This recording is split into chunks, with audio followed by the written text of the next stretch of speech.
You're watching NewsdayTV. Thanks for joining us. I'm Ken Bufa. A man is facing hate crime charges after he allegedly beat up a Nassau homeowner who had a U.S.-Israeli flag flying on his house. Police say this video shows Bakar Labib holding the flag he allegedly stole from the Hewlett home. The victim claims Labib said, "I'm Palestinian and Jews are killing Palestinians." The homeowner chased the suspect down and confronted him. The subject continued to swing wildly and struggle with the victim, and at one point threw the victim to the ground. During the course of the struggle, the victim reports being battered about the face repeatedly and being headbutted during the course of the altercation. Now, authorities say this video shows a 26-year-old walking up to the home. The man's listed address is in Jamaica, Queens. He's charged with assault, robbery, and criminal mischief. Bail was set at $50,000. He was also ordered to surrender his passport. The suspected Gilgo Beach killer was in court today, where nearly 3,000 police tips were handed over to the defense. Sherry Einhorn has more. Suspected serial killer Rex Heuermann is lonely and depressed, according to his defense attorney, kept separated from other inmates at the jail for his own safety. The Massapequa Park architect, who is charged with murder in the deaths of Amber Lynn Costello, Melissa Barthelemy, Megan Waterman, and Maureen Brainerd Barnes, was back before a judge today as his legal case weaves its way through the system. Prosecutors handed over more evidence, including 2,500 pages of lab reports, 3 terabytes of data from electronic devices seized from Heuermann's home and office, and nearly 3,000 tips to the Suffolk County Police Department that was requested by Heuermann's attorney. You would hope that they would speak to witnesses, that they would speak to the individual, and maybe get records like they did it with Mr. Heuermann. So we're looking forward to getting all the documentation. And obviously, if they didn't do anything, we'll see the lack of effort and the lack of investigation on any potential lead. That could be very problematic for them, and that could help support our position. As for when this case might go to trial, DA Ray Tierney says it could still take some time. Because this is such a lengthy case and because of all of the material that we recovered during the search warrant, now we have to provide that to the defense. They have to decipher it, decide whether or not they want to retain their own witnesses and controvert some or all of the evidence that we've gathered. And when we're talking about this case, we're talking about scientific evidence. Today's court appearance was only a few minutes long, and Heuermann didn't say anything. He's due back here next, April 17th. In Riverhead, I'm Sherry Einhorn for Newsday TV. Now, to read the latest on the Gilgo investigation, go to Newsday.com, click Get More below the Newsday TV video box. And 2 brothers have been found guilty of a deadly road rage incident.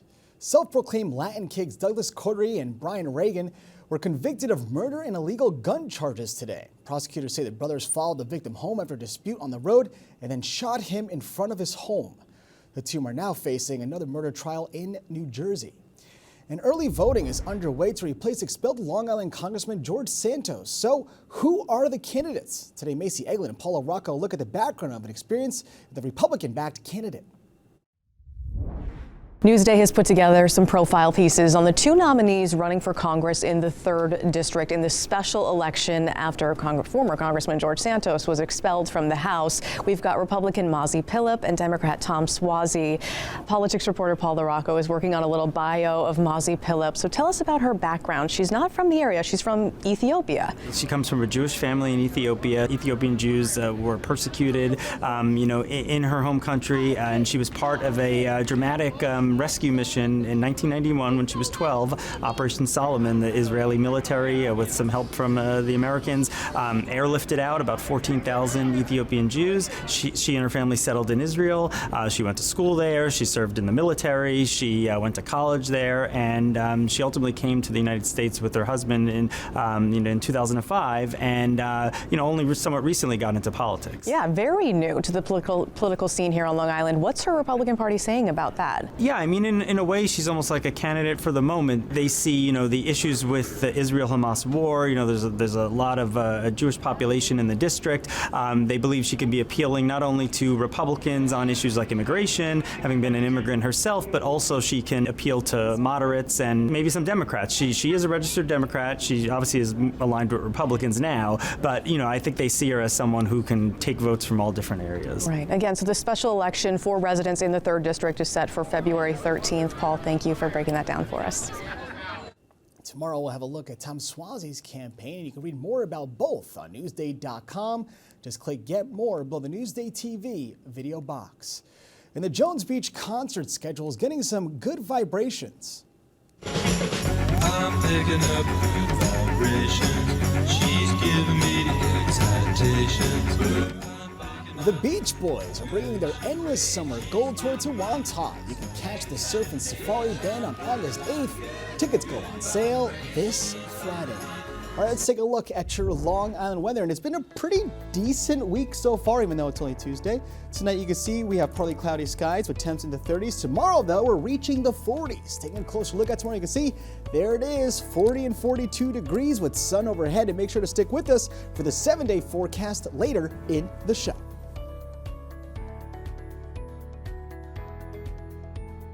Long Island weather is brought to you by Home Tax Saver, PTRC Incorporated. A new state law is reshaping the salon experience, and Jasmine Anderson took a trip to Long Island Beauty School to find out how, in a story you'll see only in Newsday.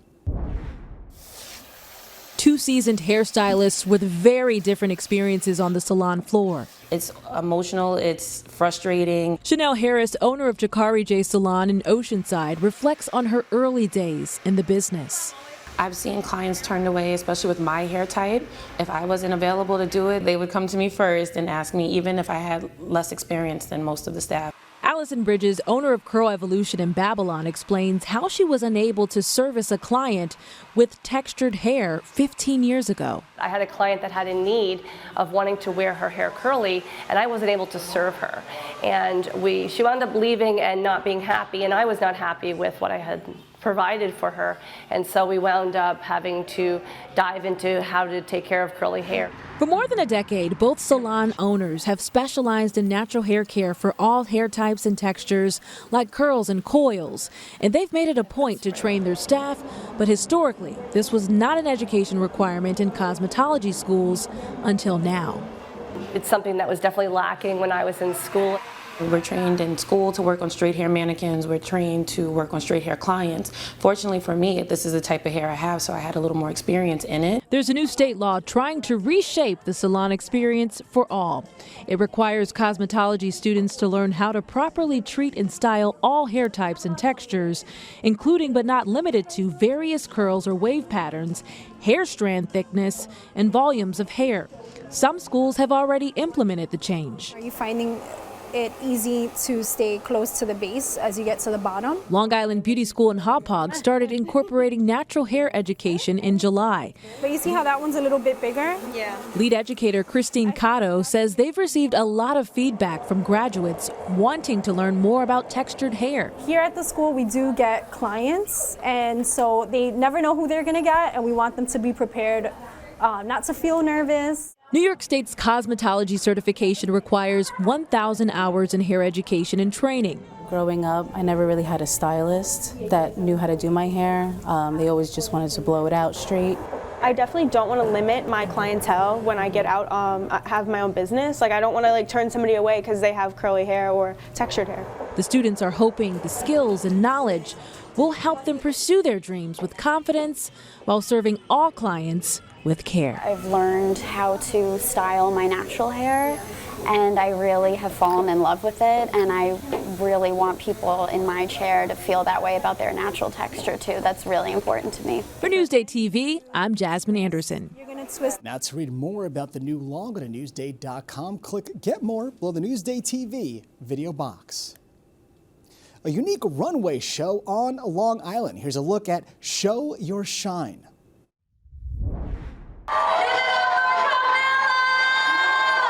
We are celebrating the journeys of 20 models who are all people from the limb loss community or limb different community. We are having them celebrate their journey and really applaud them for their strength and as they walk the runway and celebrate them. From this event, we want everyone to learn that different is okay.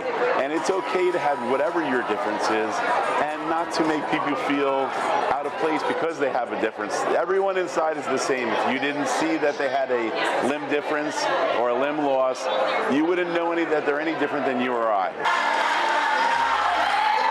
This foundation has really helped me to understand that it's not just me going through some of the struggles.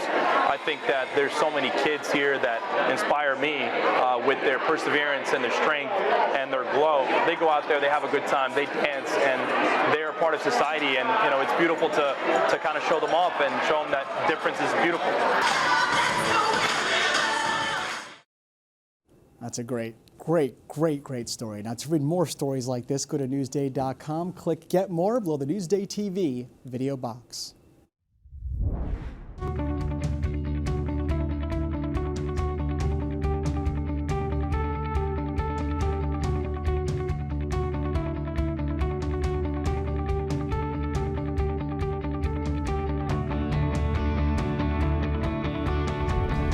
You're watching Newsday TV. I'm Ken Buffa. Thank you so much for joining us. We leave you now with a look at your 7-day forecast.